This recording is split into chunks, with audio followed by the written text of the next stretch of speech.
Hello everybody, welcome to my channel. My name is Luki Gomez. I don't know what happened, but I thought I was recording and then I realized that I wasn't. So I think I'm recording now. So I'm back again to talk about the, Billboard end of year Hot 100 singles in the year of 1970, right? And of course, obviously, there's 100 songs. I'm not doing all of them, but I did do "Spill the Wine," which was I think it was number 20. Yes, which was great with Eric Burden. It was nice to do a video on that song. That was a great song. And then there was "Spirit in the Sky," number 22, which I decided, no, I don't want to do Spirit in the Sky. It's like too Christian, in my opinion, for me. But it was number 22 on the chart that year. And "Lay Down Candles in the Rain" by Melanie, we did a video on that one, and that was number 23 in this chart. And then we did, let's see, what did we do? "Green Eyed Lady."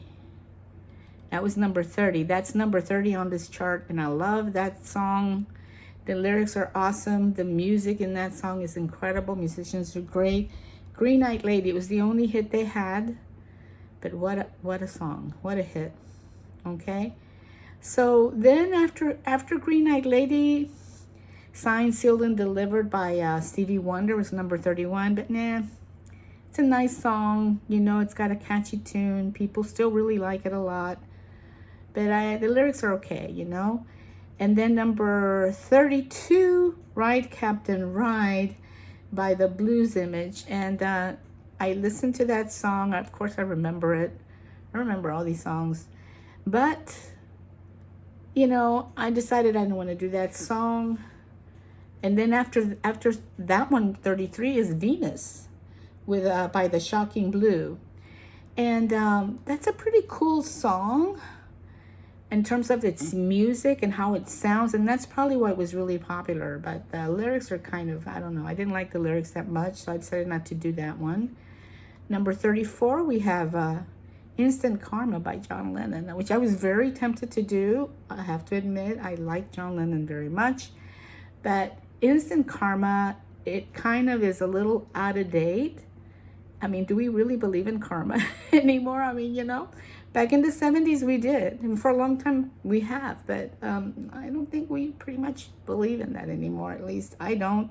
So the lyrics really, I mean, some of the lyrics are really good. It's a good song, but I chose not to write about that, do a video on that one. What I did is a video on the next one, number 35, which is called "Patches" by Clarence Thomas. And this is an amazing song. It was number 10 in the Australia chart. I'm not really sure what month they're talking about here because it doesn't really say. It was number 16 in Canada. And then it was in Ireland, it was number 4. And in UK singles chart, it was number 2. And US Billboard Hot 100 at that point in time of the month of the 70s, it was number 4, and then number 2, and then in the US Cashbox Top is number 1. Now, I don't really know what all of this means. I'd have to do a lot of research and go into a lot of detail, and I'm not going to do that. But I am going to tell you that the 1970 chart in Australia, it hit number 88 at the end. UK, it was number 26. The US Billboard Hot 100, it's number 35. And the Cashbox, US Cashbox, it's number 48. That means it sold a lot of, copies. So, "Sketches" by Clarence Carter. He didn't write the song, actually. This song is also known as "Patches, I'm Depending on You." And it's like a country soul song written by General Johnson and Ron Dunbar. Now, General Johnson, he's from 1941 to 2010. Okay, he died in 2010, and he was an American R&B singer, songwriter, record producer, and front man of the board. He was the chairman of the board, and that's why he's called General Johnson. Now, the board was an American Canadian, Detroit, Michigan based soul music group who saw their greatest commercial successes in the 1970s. Now, Ronald Dunbar, the other guy who was involved in the writing of this song, because really Clarence is just interpreting it, he's a singer. But it was written by these guys, and Dunbar, he was born in 1939 and he died in 2018. And he was an American songwriter. A&R, that's arts and I don't remember what the other means, but it's a department in recording studios. And he was the director of A&R and a record producer who worked closely with Holland Dozier. Holland. No idea who those are. I didn't look those guys up. And with George Clinton. Don't know either. His co-writing credits include hit songs like Give Me Just a Little More Time, Band of Gold, and Patches. Now, with Patches, he won a Grammy. And here's interesting, a little bit of gossipy rumor stuff here. His Grammy Award was sold for $2,350 to the owners of a TV show called Pawn Stars. Pawn, P-A-W-N, Pawn Stars. And it was later returned to the Dunbar family after it was discovered that the buying and selling of a Grammy and the Grammy trophies is not allowed. So the Dunbar family got the award back, which I'm very happy to hear. Now, this song is best known as the 1970 hit version by Clarence Carter, because there's a lot of versions of this song, but the one that Clarence Carter did was the one that hit the charts. And it won the 1971 Grammy Award for Best Rhythm and Blues Song. Okay, and Clarence, his full name was Clarence George Carter. And he was born in 1936. He's still alive. And he's an American singer, songwriter, musician, and recording producer. His most successful songs include Slip Away, another song, Backdoor Santa, and both of these were released in 1968. And then in 1970, we have Patches. And then we have, in 1986, he's got Strokin', which I have not heard any of the other songs, but Patches now especially. I'm very familiar with it. Now, Clarence Carter has an awesome rhythm and blues song voice. So his interpretation of the song is so, he makes it sound like it's his, he's talking about his personal life. Maybe in some ways he is, I don't know. But the way he interprets the song is really admirable. So I'm going to read the lyrics and see what you think. So he's telling, in the lyrics, a story is being told, okay, of a family that is in poverty, the son who has to help feed the family. You know, he becomes like the father figure. So let me just read the lyrics, okay? So it says, I was born and raised down in Alabama on a farm way back up in the woods. I was so ragged that folks used to call me Patches. Papa used to tease me about it, because deep down inside, he was hurt, because he'd done all he could. My papa was a great old man. I can see him with a shovel in his hand. See, education he never had. He did wonders when the times got bad. The little money from the crops he raised barely paid the bills we made. For life had kicked him down to the ground. When he tried to get up, life would kick him back down. One day, Papa called me to his dying bed, put his hands on my shoulders, and he said, with tears in his eyes, he said, Patches, I'm depending on you, son, to pull this family through, my son. It's all left up to you. 2 days later, Papa passed away, and I became a man that day. So I told Mama I was going to quit school, but she said that was Daddy's strictest rule. So every morning, before I went to school, I fed the chickens and I chopped wood too.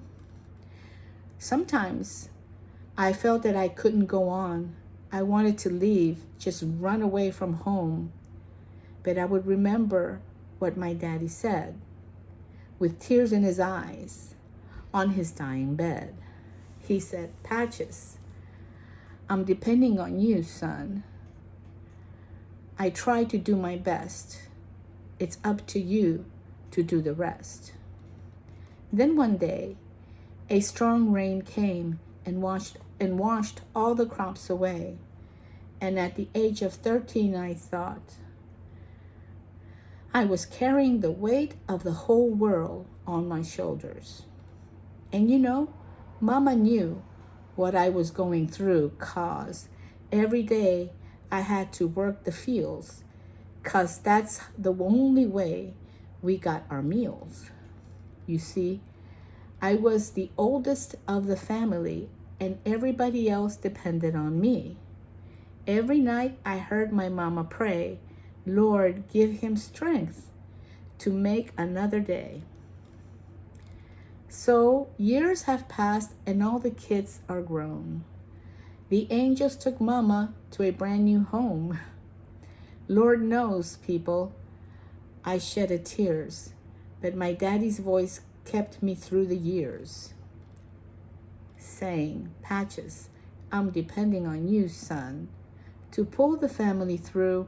My son, that's all left up to you. Oh, I can hear Papa's voice saying, Patches, I'm depending on you, son. I've tried to do my best. It's up to you to do the rest. I can still hear Papa what he said.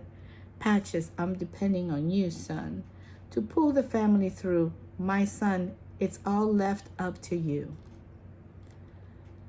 And that's the end of the lyrics of this song, you know. And this is 1970s, you know. It was rough, you know. The newer generations think that the baby boomers, we have it made in the shade, and you know, but a lot of baby boomers in the 70s, when we were young adults starting out in life, it was tough.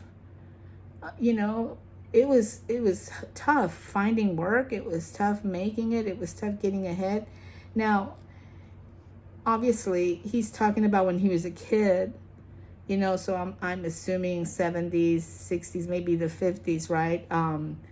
This is happening to the voice, the character in this song, you know, because we don't really know.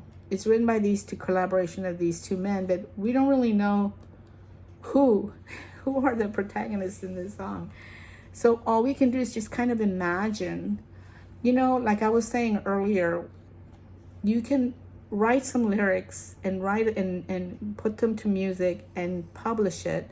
But once the audience gets your song and hears the lyrics, we can interpret them based on our own perspective, our own reality, based on our own experience, on the things that we know.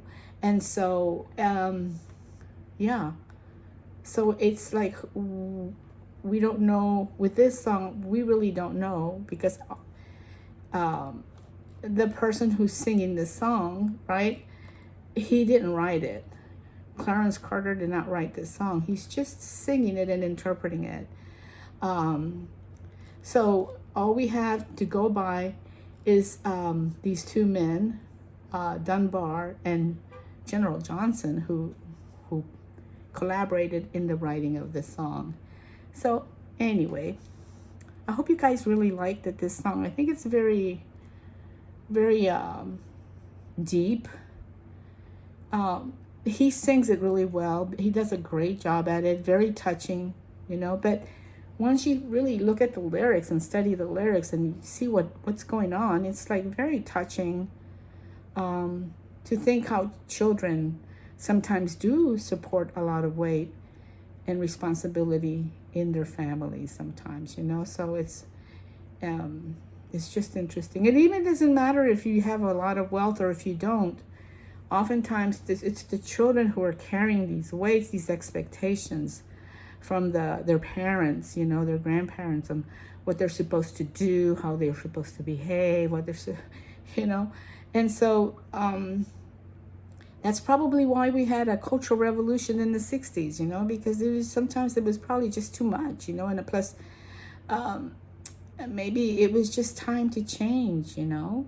It was like the things go around in circles and in cycles, and things don't always, they can't stay the same forever. Things change. All right, well, that's all I got to say. Good care, always peace and love and understanding. Have a wonderful weekend. Talk to you guys later on the next song. Bye.